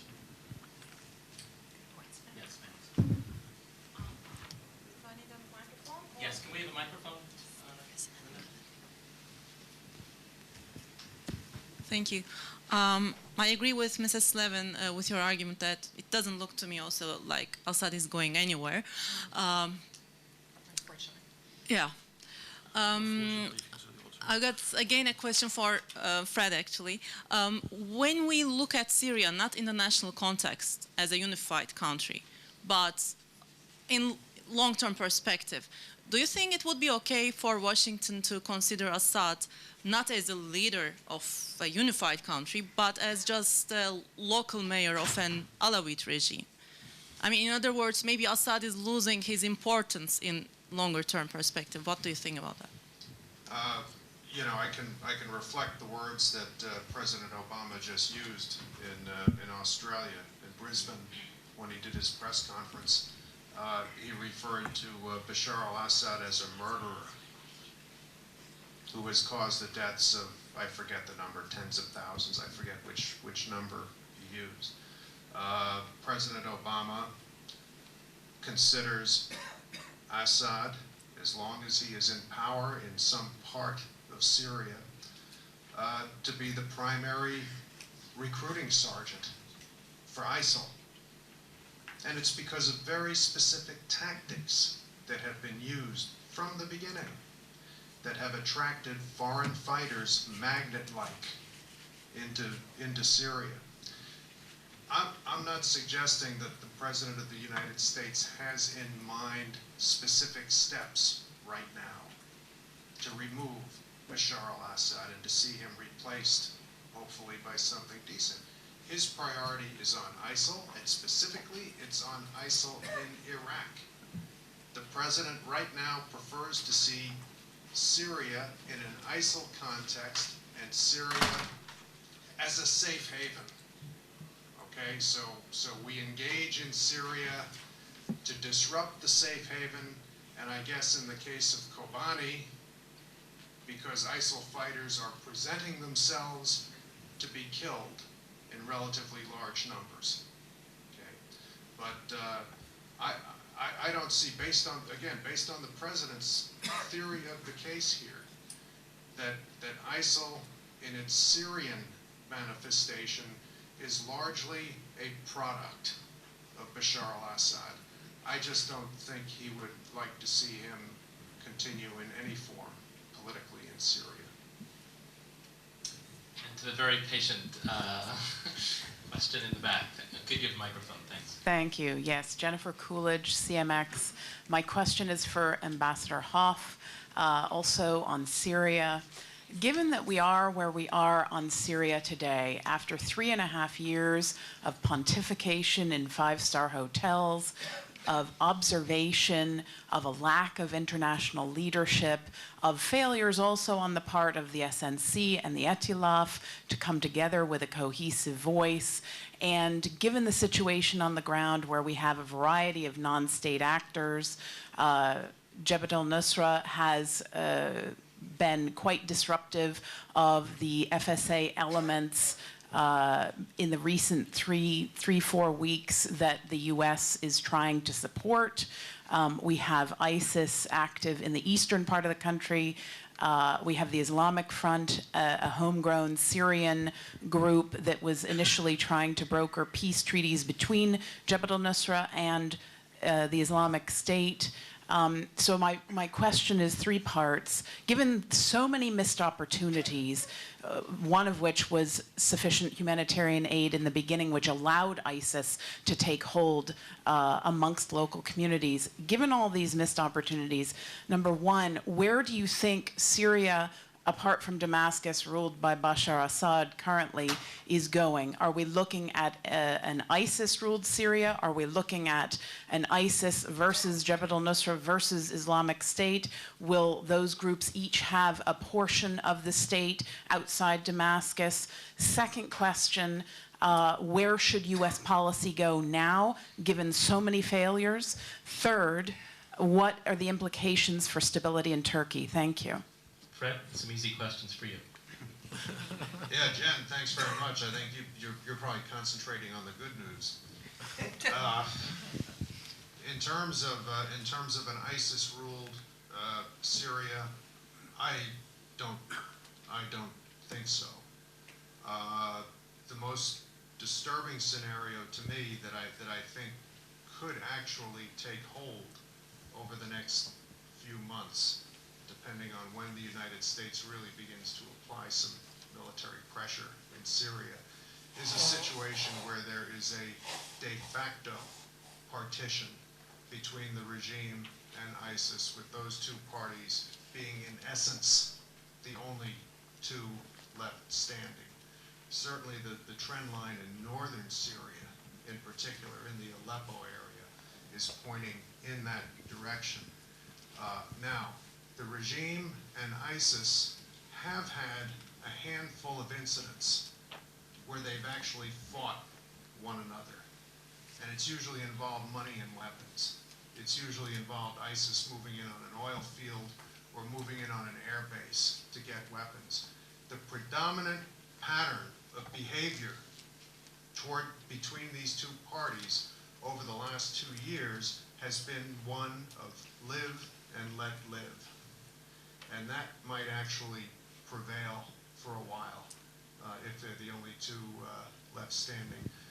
Policy now, just very briefly, you know, there's this debate in Washington, the usual empty debate over whether or not there is a formal policy review going on or not, with the administration insisting it's not, and members of our crack press corps insisting that it is.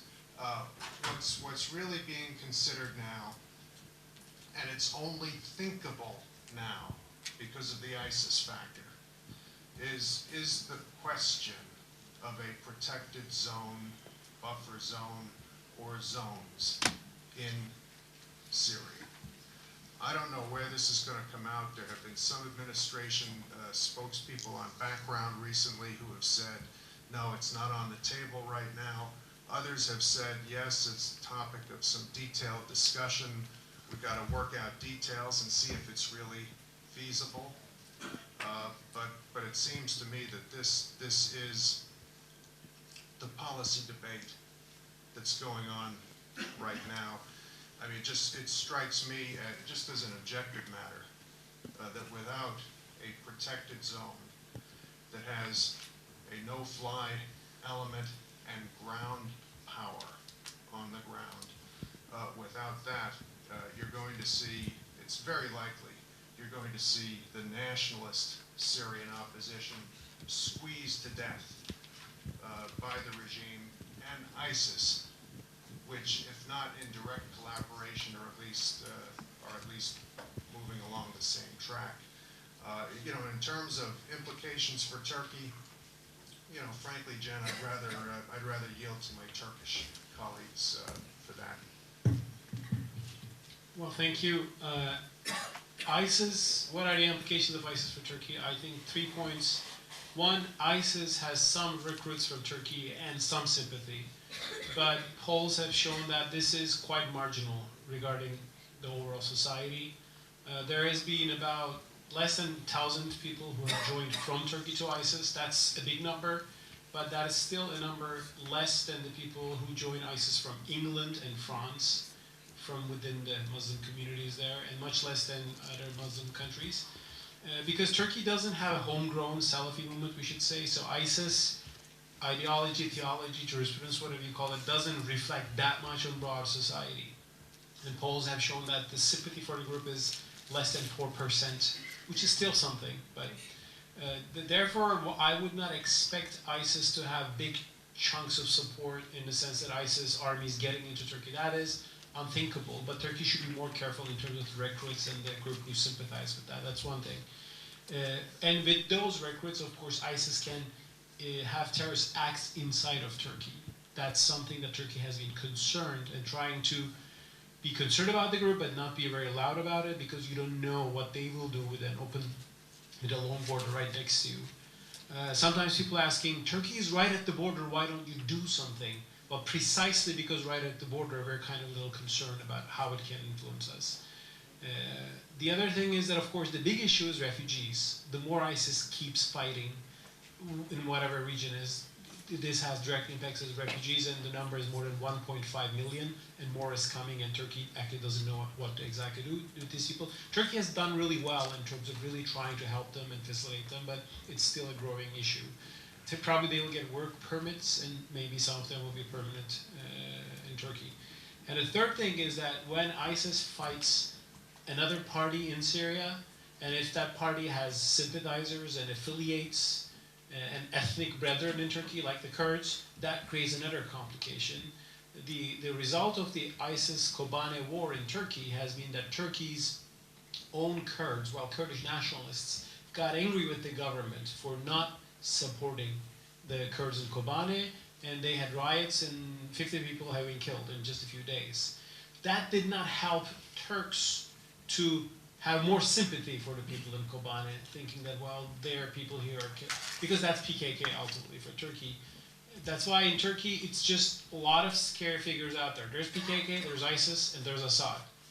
And all of them are a problem, but there is no fault. Well, the Turkish government's dream scenario is free Syrian army running Syria, but that's unfortunately the least likely option right now. Thank you. We have a two-finger intervention from Jeff Lightfoot and then a question. So if you can bring the microphone to the table here.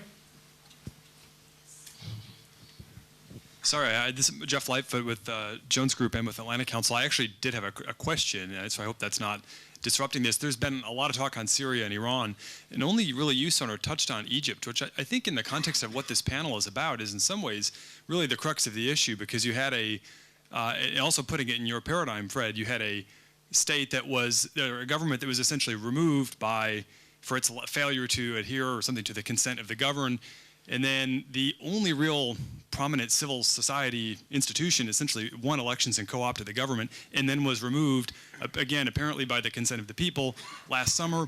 And I'm curious what this panel sort of thinks about Egypt, and which seems to be in the throes of a very, very deep counter-revolution. And how are we doing, the U.S., in approaching this problem? Turkey's made its position on what happened last summer pretty clear. It seems to me that the United States really hasn't in terms of its stated policy. Are we in the right place, Washington, on this, or are we creating big problems going forward in terms of how non-state actors are going to actually play out in Egypt in the coming years? Well, I think Washington was on the wrong place regarding Egypt. What happened in July 2013 had to be defined as a military coup, as Senator John McCain argued. Well, the coup had some sympathy or understanding because of the fact that it happened against an Islamist government. But precisely why, actually, you should allow that government to govern so that Islamists will accept that democracy is the name of the game. When the coup happened, Al-Qaeda sent a message to Muslim Brotherhood saying that you see this nonsense called democracy, they will never allow you to come to power. Our way is the right way. And maybe there will be some offshoots of Ikhwan who will be convinced with that, and we will see a re-escalation of violence. So, therefore, I think the US should have taken a bolder stance against the coup and the bloody crackdown on the peaceful protesters after the coup, liberals, Islamists, whoever they were. Thousands of people have been killed on the streets by the regime forces, and I think there should have been a stronger reaction against that from Western capitals, particularly Washington, which would convince the Islamists that democracy is a legitimate game and you can win it, so you should try to win in democracy and not think of other options. I agree with you, Mustafa, but of course, you haven't mentioned other factors. Israel.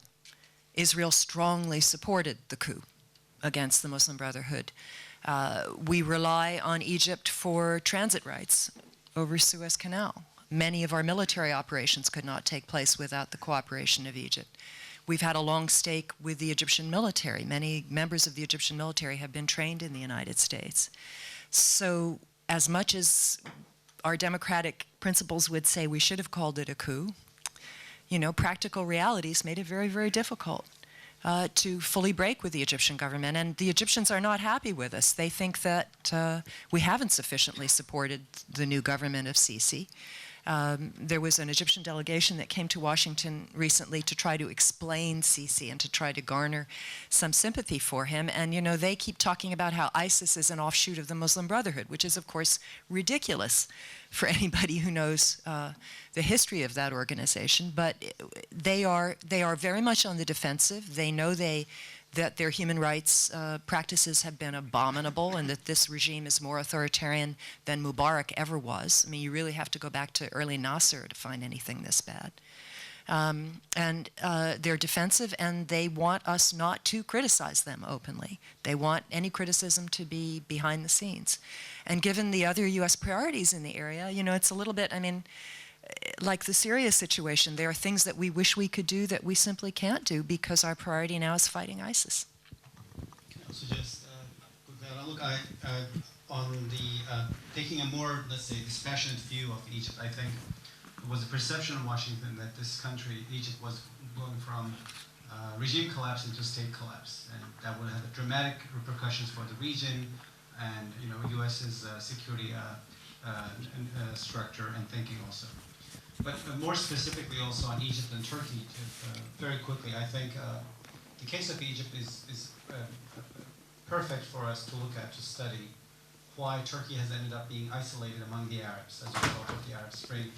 It's basically because Turkey played just one horse in the Arab Spring. That's the losing horse, the horse of the Muslim Brotherhood. And that horse has lost because when in failed republics, if it turns violent, the Muslim Brotherhood is immediately sidelined by more radicals. They're not the fighters. So this is what happened in Syria, it's what happened in Libya, it's what happened in Yemen. And in places where you haven't seen regime change, the Brotherhood has been ousted from power or declared illegal, as has been the case in the GCC. So Turkey's policy of supporting the Brotherhood has made it an anathema for those countries, which now see the Brotherhood as an illegal organization. That's Egypt and all GCC members. So I think that leaves the country in a very awkward place. You know, where it supported the Brotherhood, it has not made it a player because the Brotherhood is sidelined, and it also has made it an adversary to many of the countries in the region. I would say of all the countries Turkey has problematic ties in the region, Egypt is probably where you have the worst problem. Turkish-Israeli ties will probably normalize before Turkish-Egyptian ties. And that speaks in volumes, but I think how severe the problem is. The Egyptian government takes issue with Turkey's Brotherhood policy, which they see as intervention in their internal affairs. Turkey tried to take Egypt to the UN Security Council. I think here is where Turkey's regional policy has kind of, well, I call it as neo-Ottomanist, but it really is not neo-Ottomanist. I wish it was. Because the reason Turkey reaches out to the Egyptians is because Turks know what's good for Egyptians, so this is what they should have. And I think they forget that Egyptians look at Turks not the same, but similar to how Greeks and Serbs look at the Turks. They're the former imperial overlords who should not be telling them what to do. I think this is the missing part of this neo-Ottoman fantasy, which I think is not really Ottoman, but it is really guided by the sense of solidarity with these political movements that are related to the Brotherhood and promoting their case and being alienated as a result of that. The Brotherhood is a force to be reckoned with in the Arab world, but it's not the only movement. It's probably has a significant support among the Egyptians. In the first free and fair elections they had, free and fair in quotes, in Egypt, half of the electorate voted, half of those people voted for the Brotherhood. So it's supported by 1/4 of the Egyptians. That means 3 out of 4 Egyptians did not vote for it, and they don't like Turkey. I think that's Turkey's sense of alienation in the region that has resulted as a result of playing for one horse. Iranians, I think, on the other hand, are the opposite. They play to every horse, they bet on it. They never win big, but they always win. If I may? In fact, I took the opportunity of this conference to stop in Egypt for a few days on the route here because I hadn't been there in a number of years to check this out. And I think this discussion of Egypt is a great way to head toward our wrap-up anyway. We began at the outset talking about the crisis of legitimacy in the region, and that positing, as Fred mentioned, that legitimacy rests on the consent of the governed. So we can debate coup, not coup. It becomes a big issue. It's an important one, certainly among scholars. It gets to the legitimacy issue. But if you're a government or a diplomat or government officials, it will lead you right down a rabbit hole from which there's no escape, with clean clothes anyway. So the United States does have strategic interests in Egypt, and it seems to me prudent that we don't get drawn into that. Not only that, had we got it drawn into it, the place that it leads you, if you're an academic or a social scientist or political scientist, doesn't take you into a place where you can influence events for the better or support good outcomes. So people in office, anyway, I think are well advised to stay out of that. Moreover, Egyptians make the argument based on the U.S. Declaration of Independence, which has a lot of words that have to do with when people have the right to even take up arms against a state that has become illegitimate through its actions. There are many thoughtful Egyptians who supported the Muslim Brothers, who even voted for them, who then found that they were betrayed. While President Morsi was elected for a 4-year term, he was in a hurry. In that first year, he did a lot of things to undermine the constitution under which he was elected in the eyes of many Egyptians, and began dismantling it in the eyes of many Egyptians, who argue that had the army given him 3 more years, he would have dismantled it entirely and led to a place that most Egyptians didn't want to go. That's the Egyptian argument. Coming back to the question of legitimacy, it seems to me there can no longer be any question about whether President al-Sisi is a legitimate leader of Egypt. He's been elected now 2 under their constitution. He has a cabinet. I don't know any Egyptians, other than, of course, the terrorists who are taking up arms against it. I'm sure the Muslim Brotherhood people who accept, other than the reality that he is there, he's a legitimate ruler, president even, with a cabinet that is seen as legitimate, and certainly the other countries of the world, all the other member states of the United Nations, including Turkey, has an embassy there. The Egyptians have an embassy here, not headed yet by ambassadors. That means the relations are not at a normal level, at a senior level of conversation, but each government recognizes that, the Egyptian government recognizes that President Erdogan and Prime Minister Davutoglu are the legitimate leaders of this country, of Turkey, and Turkey recognizes at a certain level that the state of Egypt is there. The Egyptian people seem to accept its legitimacy. And so there we are. There may not be good relations. There may be all kinds of differences over coup, not coup. But I think each side accepts the legitimacy of the other and the reality of the other. Well, thank you, Frank. Just to slightly disagree with Soner on one thing. The Egyptian case is actually just one example of a bigger question. What happens when Islamists come to power with democratic means? They have 2 sides that disturb people. They're not very friendly to the West in general, and Israel in particular. Plus, they have illiberal tendencies regarding the Sharia law they want to bring in terms of minorities and women's rights. And so I admit that there is a risk of illiberal democracy when Islamists are in power, and that's an important question. They have to be pushed on human rights issues and so on and so forth.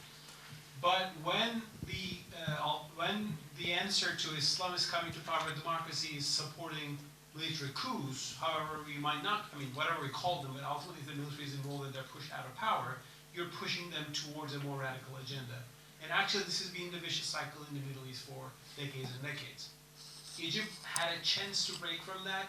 Morsi could have been more responsible, Muslim Brotherhood could have been, but ultimately it was a historic mistake for the Egyptians not to be on the streets, but then call on the military to jail an elected president and then also kill the protesters and so on and so forth. Tunisia, thank God, has done better, but this is an important issue. I liken this issue to the issue of a little bit Islamist to Marxists of the 20th century. Marxists had illiberal tendencies regarding property rights and so on, and they were not generally friendly to the West.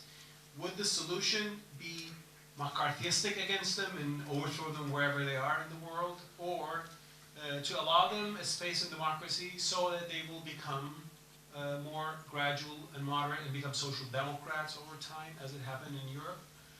And of course, there were the most horrible Marxists like Khmer Rouge, which I think is ISIL today. So it was a whole spectrum, and how to deal with that had to be more reasoned and open-minded, just saying that they should be not allowed, which is sometimes the battle cry of the people who support Sisi, or some military coup supporters in Turkey, which in the past supported coups because the Islamists would be elected. I mean, we've seen that, we tried it, and we've seen that it didn't work. Can I just quickly follow up? Look, I think without putting the blame on U.S. government, in Egypt and Tunisia, Islamists took different paths, which resulted in different outcomes. In Tunisia, the Islamists realized that, yes, democracy is winning elections, but it's also governance through compromise and respecting checks and balances. In Egypt, the Islamists did not recognize that, so I'm not suggesting what happened afterwards is justified. I'm saying they actually took very different paths, and we have nothing to do with those decisions. They made it themselves. Just a brief word about legitimacy. In the middle of December, the year 2000, the United States Supreme Court, by a vote of 5-4, decided that the state of Florida did not have the right, under the circumstances, to recount all of its votes. The Supreme Court, by a vote of 5-4, essentially dictated that George W. Bush was going to be President of the United States. A few weeks later, when Governor George W. Bush raised his hand to be sworn in, there was no objection from any corner of the United States. Even though that decision was controversial, no objection. To my mind, that is a textbook example of political legitimacy. In Egypt, I think it's an interesting test case of the concept. I think it's arguable and perhaps factual that a majority of Egyptians wanted the army to take the steps it took last July. There is polling out there that indicates that that might well be true. I think it is arguable and perhaps factual that a majority of Egyptians today, perhaps a strong majority, support President Sisi and hopes that he can restore some kind of economic and political order in the country, ideally moving toward a more solid basis of democracy than that offered by the Ikhwan Muslimin.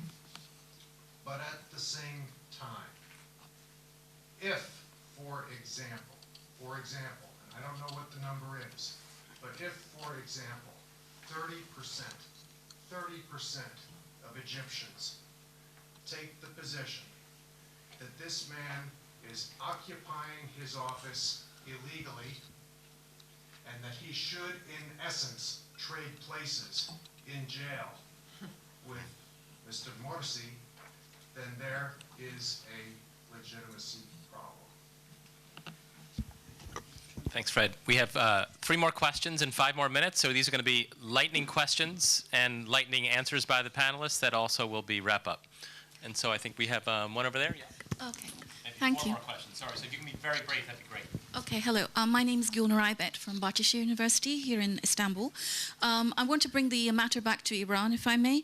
I want to pick up on Soner's 3 countries that would be most alarmed by the deal, Israel, Turkey, and Saudi. Although they seem quite obvious, I think we also have to think about the Gulf states, because we had a NATO ICI Policy Advisory Group meeting in Istanbul 2 days ago, and one of the interesting things that came out of that meeting, for me anyway, was that the 4 Gulf states that are part of that partnership, for them it seemed to me that they're only in the partnership because of Iran. And one of the speakers said that they're not so much alarmed about a nuclear Iran, but for them the real existential threat was a sectarian Iran. And I agree with Barbara Slavin that probably even if we don't reach a deal, the negotiations will go on. And I think for these countries that is more alarming than actually a deal reached. So I'm just wondering what the fine-tuning in US foreign policy is likely to be to reassure these countries as negotiations go on without a deal, because for them, I mean, the nuclear issue isn't that important, but it's actually the sectarian issue. And I think that's why they're in there for the NATO partnership. Great. We have another question here. Yeah, I'm Ion Struza from Moldova. Moldova is far from this problem, but despite the historical fact we've been part of Ottoman Empire, and also we maintain a very nice relation with Turkey. But what about Qatari? Qatari is very active in the last 2 years in Moldova. They open an embassy, trade missions, also for some religion direction. And this raised some questions inside of our society. Tell us a little bit about the role of this in this equation of Qatari. Great. And then we only had one more question over here at the table. Yeah, my question would be addressed to Soner, actually.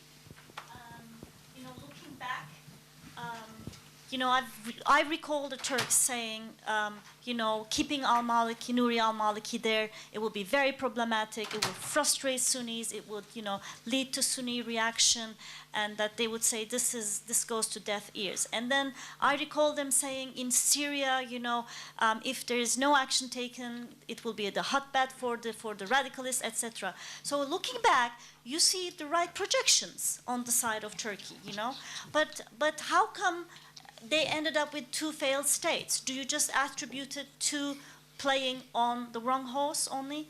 Thank you. Of course, it's not Turkey's fault that Iraq and Syria are failed states. I think this is the broader regional upheaval that we're looking at. I agree with you. I think Turkey had the right projections in both countries.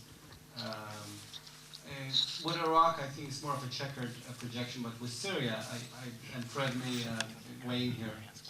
I think, well, you know, I used to ask my journalist friends who went to Syria, they would cross into Aleppo. I asked the same person every year he crossed into Aleppo. I said, what percent of the fighters would you say are radicals? In 2011, he said somewhere maybe about 35%. Became 10%, 20%, 50% in 4 years. So this was not the problem we had. It's a problem that has emerged in front of our eyes. And I think no intervention will end up with ISIS versus Assad. As Fred said, if these safe havens are not established to protect the rebel-held areas, which is really, only the safe haven that the nationalists and non-Islamists can take comfort in right now. While I think Turkey's projections were sound, Turkey's policies were ill-conceived and ill-executed. In other words, Turkey underestimated its ability to shape the outcome in Iraq and Syria. So it did not necessarily just play to the wrong horse in Syria, the horse of the Brotherhood, which has been entirely defeated on the battlefront. So Turkey is left with not the moderates fighting Assad, but the radicals fighting Assad. But it also, I think, underestimated because it ill-conceived and ill-executed a policy, not realizing that, for instance, in Syria, it does want a policy of regime change, but guess what? It doesn't have the proxies or the hardware or the intel assets on the ground to pursue that policy to fruition, which is not the problem that the Iranians have had. They have all these assets and proxies on the ground, and they have bookended Turkey's policy. And I think Turkey should not go around blaming others for not supporting it, because others maybe never said that they would support Turkey in the way that Turkey, wanted their support. So perhaps this is a country punching above its weight, and wishing that developments would go a certain way, but not realizing that its toolbox doesn't have all the instruments to bring forth the desired outcome that it wanted to see in Iraq and Syria. So good on the side of projections, bad on the side of execution. I also suggest we have one of the United States real experts, not only on Turkey, but on Iraq here. If Jim is willing to comment on the question of Maliki and Turkey. You've seen it immediately from one side of the border and then the other in a hot seat. Any insights you wish to suggest in response to Barchin's question? It's better now, for starters. There was both a personal animosity and there was a sense of a sectarian disagreement between the two, but there was also a sense I got that Turkey overplayed its hand in 2010. It thought that it had the solution to who would be heading the government, and somebody more malleable than Maliki, play on words, and it didn't turn out that way, and we, the United States, took a bit of the blame, but Maliki took most of it, even before he started doing things that would lead Turkey or anybody else in their right mind to start distancing themselves from him. And we now have a different Iraq that we're dealing with, and it's looking a bit better than it did 6 months ago. Thanks. Just quickly on the Iran question. Yeah, I mean, you're absolutely right. The nuclear issue is less of concern to many of the Gulf states than Iran's intervention in what they regard as Arab affairs. And we had a long discussion about whether that is going to change after if there is a nuclear agreement. Remains to be seen. Probably not to the extent that those countries would want. But of course, there is some diversity of opinion within the GCC. Oman has great relations with Iran. Qatar has pretty good relations with Iran. So this is primarily a Saudi-Iranian quarrel, in my view, that they have to address at some point. Unfortunately, Iran is always willing to fight to the last Arab.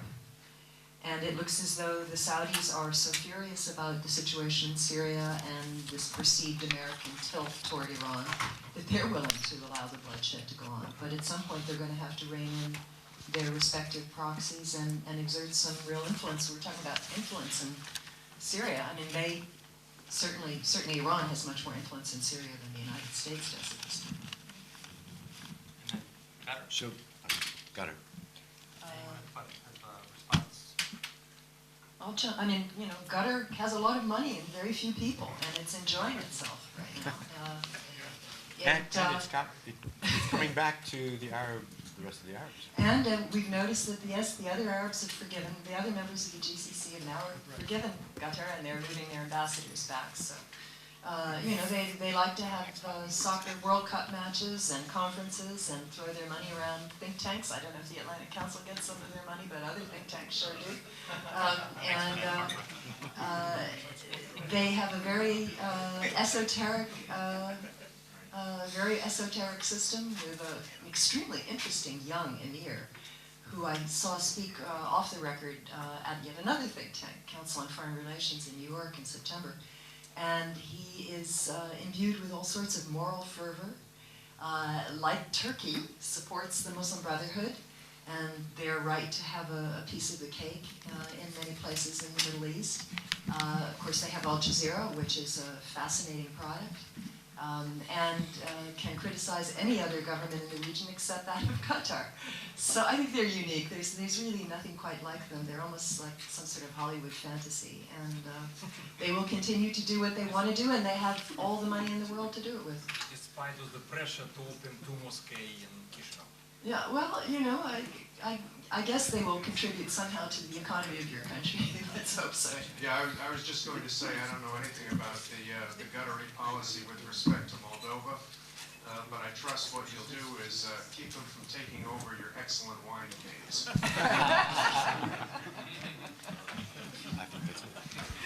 I'd like to thank not only our panelists, but all the participants. There are a number of members of the Atlantic Council, directors, people who have helped make this possible. Thank you to the sponsors of this conference and to all participants today. We look forward to the conference proper, which begins tomorrow morning, and will conclude on Saturday with the participation of Vice President Biden and Prime Minister Davutoglu. So this is going to be one very exciting conference. Thank you all for joining us.